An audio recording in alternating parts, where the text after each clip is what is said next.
Julio, ¿cómo Y estás? ahora, para papá. Bienvenido, Julio. Apareció Manu, apareció Julio, buen ¿Qué día. tal? ¿Cómo están, chicas? Buen mediodía. Te Muchas- pedimos que te pongas bien cerca del mic.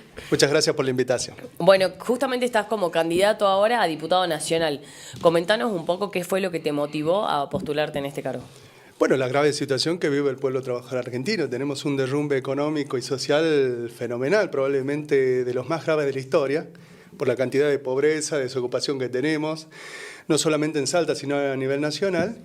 Y esto es producto genuino de la política del gobierno nacional, del gobierno de Milei, que bajo esta política ha tenido una paliza electoral en la provincia de Buenos Aires hace 2 semanas. Y ahora, como ustedes habrán visto anoche, ha cambiado hasta el tono de su discurso, ha comenzado a coquetear con una serie de reivindicaciones, particularmente de los jubilados, de la discapacidad de las universidades, pero sin embargo sigue siendo un presupuesto de ajuste y en realidad es un ultimátum contra una oposición que no puede vertebrar tampoco un planteo alternativo.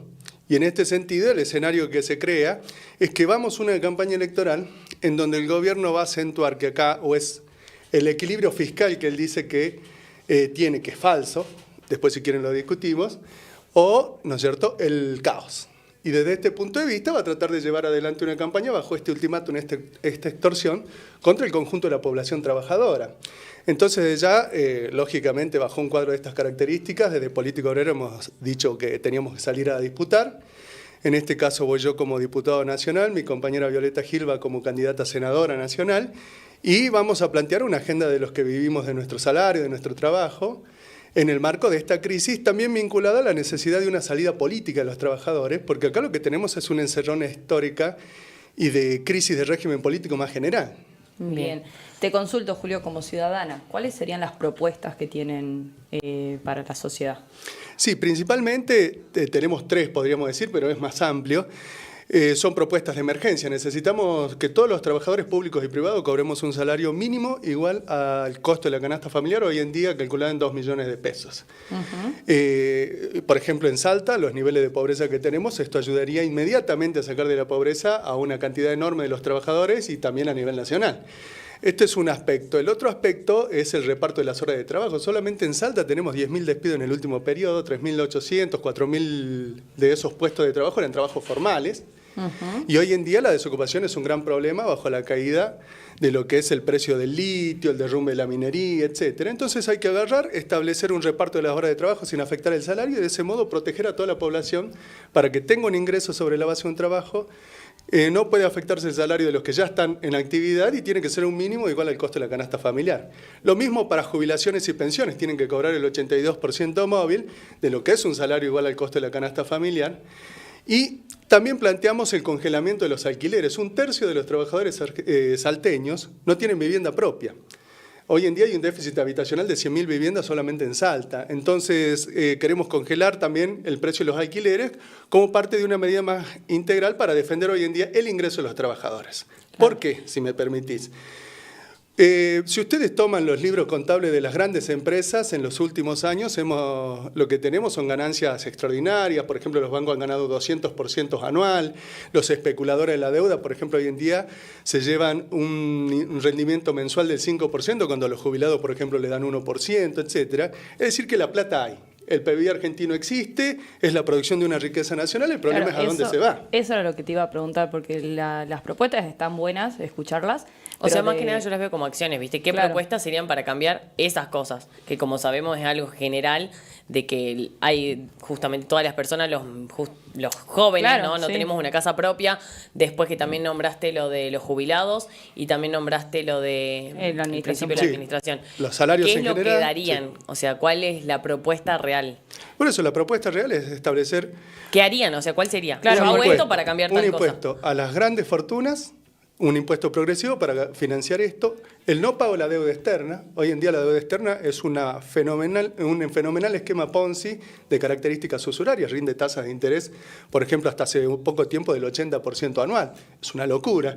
Entonces, desde ese punto de vista, hay que repudiar una deuda que está inflada bajo este proceso usurario y por otro lado, garantizar también un gran plan de obras públicas, porque el problema que tenemos no es solamente que está parada la obra pública. Al estar parada la obra pública, hay un proceso de amortización de las rutas, de las casas, de los hospitales, escuelas, etcétera, y por lo tanto se comienzan a caer a pedazos. Hace poco tuvimos una docente en Rosario de la Frontera, no sé si vieron, que se le cayó una ventana en la cabeza. Los padres salieron a hacer un piquete. Entonces, lo que quiero mostrar es que es necesario un gran plan de obras públicas financiado bajo un impuesto extraordinario a las grandes fortunas, el no pago de la deuda externa, y de ese modo garantizar otra orientación de gobierno, ¿no es cierto?, y de desarrollo social. ¿Cuál sería grandes fortunas? No, por ejemplo, todos los capitalistas que hoy en día hayan tenido beneficios de más de $1.000 millones, por ejemplo, de $1.000 millones de pesos, por ejemplo, en el año.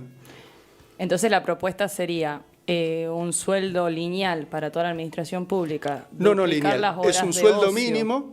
Es un salario mínimo y después se tienen que respetar en cada uno de los lugares de trabajo lo que son los escalafones, antigüedades, etcétera, que va constituyendo una estructura salarial. Lo que estamos discutiendo es el piso.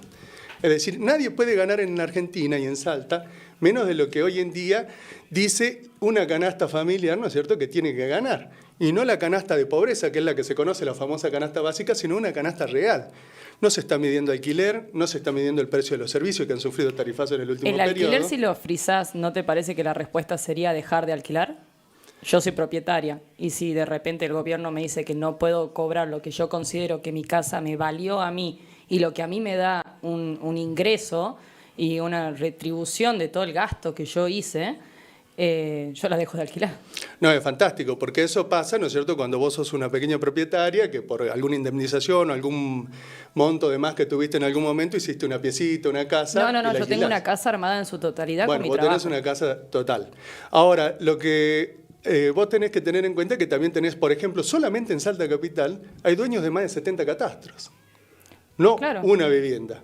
Entonces, a todos aquellos que hoy en día tengan esa cantidad tienen que ponerla a disposición, ¿no es cierto?, para viviendas populares, por ejemplo. Y ahora tiene que haber una compensación del Estado, sobre todo para aquellos que hoy en día hacen de ese alquiler de vivienda un ingreso para la subsistencia. Ese es nuestro planteo. O sea que la gente que tiene muchísimas casas tiene que cederlas, más o menos así. No, en principio tiene que pagar un impuesto, ¿no es cierto?, en la medida que las tiene ociosas. ¿A tener mi casa? La tiene ociosa. Porque entonces, pero si yo la tengo ociosa porque el gobierno a mí no me permite que yo le cobre el alquiler que considero me genera a mí el ingreso en base al gasto que yo hice. Insisto, hoy en día en Salta hay toda una serie de propiedades que están ociosas porque hoy en día a los que las construyeron le conviene tenerla de ese modo que alquilarlas. Y hoy en día, bajo... Es que ese es el punto. El que la construyó tiene la propiedad privada y puede tomar y ejercer sobre esa el derecho que considere. Porque sí, quizás ahora vos considerás que es ociosa y yo se la alquilo el fin de semana a Agustina para que pase el fin de semana con su hijo. No, bueno, por eso vos siempre lo ves desde el pequeño propietario. Yo te estoy hablando de que acá hay grandes especuladores inmobiliarios. Ya dije claramente, ¿no es cierto?, que consideramos que tiene que haber una compensación para los pequeños propietarios. Ahora, el problema es el siguiente. Vos tenés 100.000 viviendas de déficit habitacional. Yo la verdad Ahora, que lo veo tenés como por otro ciudadano lado, y me parece medio raro que yo me haya podido esforzar y haberlo logrado en base a mi esfuerzo y a mi laburo y que otras personas lo puedan obtener de forma gratuita o a través de una sesión. O que insisto, yo a futuro, si tengo decimos 70 que tiene que haber un propiedades de mi congelamiento. trabajo, yo no pueda tener las propiedades vacías o alquilarlas o tenerlas vacías porque estoy esperando que mi sobrino cumpla 18 y quiera vivir solo, por ejemplo. Si tenés 70 viviendas, te digo desde ya que nosotros consideramos que tiene que priorizarse el uso social. Pero ¿a Es razón así. de qué? Si las 70 viviendas las armé yo con mi trabajo. No, bueno, veremos. Ahora hay que ver, porque no sé después qué es estrictamente el trabajo, etcétera. Eso es una abstracción, hay que discutir en concreto. El trabajo es recibo de sueldo, pago de aporte, Nadie transferencia. te arma en Argentina con un recibo de sueldo, ¿no es cierto?, con los salarios que tenés hoy en día, ese tipo de negocios. Yo pude. Esto es así. ¿Vos tenés 70 viviendas? No tenés. No, tengo Entonces tenés una. una sola. Entonces, Pero no si yo a esta la extrapoles. vendo y compro otra y la remejoro y la vuelvo a vender y hago un negocio de mis propias viviendas, yo puedo y yo voy a llegar a tener 70 viviendas. No, eso no está pasando. Al contrario, por ejemplo, hoy en día tenés quebrado el crédito, como por ejemplo para poder llevar adelante un negocio de esas características. Entonces tenés un derrumbe económico.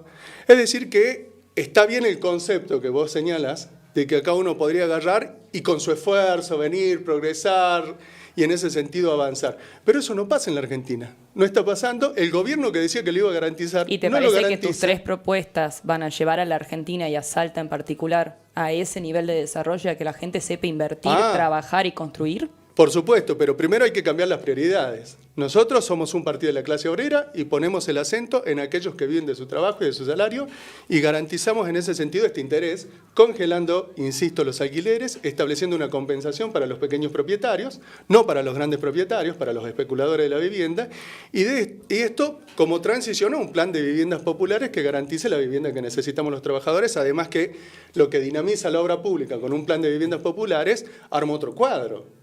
Sí, igual la obra pública tampoco se veía antes con los gobiernos anteriores, digamos. No sé Exactamente. de qué obra pública estaríamos hablando. Como para ir cerrando, porque ya se nos termina justamente el programa, ¿cómo crees que el electorado debería confiar en ustedes, en lo que son los políticos o la política obrera? ¿Qué mensaje le darías a esa gente? ¿Cómo sería la pregunta? ¿Qué mensaje le darías a esa gente, que quiere elegirte lo que es la política obrera? Bueno. Miren, acá es muy sencillo. En el último periodo hemos tenido un derrumbe de los viejos partidos patronales, no solamente porque no hacían la obra pública, sino porque cuando la hacían con corruptelas. Y la gente ha dejado de votar a esos partidos, al kirchnerismo, al peronismo, al macrismo, etc. Lo ha votado en ese transcurso a Milei. Y ahora resulta que con Milei estamos peor.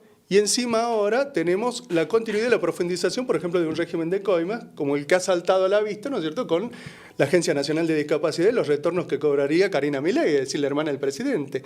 Entonces tenemos un impasse desde este punto de vista. Acá no solamente hay una crisis de gobierno, sino que tenemos una crisis del conjunto de los partidos y del régimen político, y los trabajadores tenemos que salir con nuestro propio programa, nuestros propios planteos, organizándonos políticamente, y por eso tenemos estas medidas de emergencia y este programa. Bien, perfecto. Muchísimas gracias, Julio, por venir. No, Bueno, éxitos, obviamente, en las elecciones. Muchas gracias.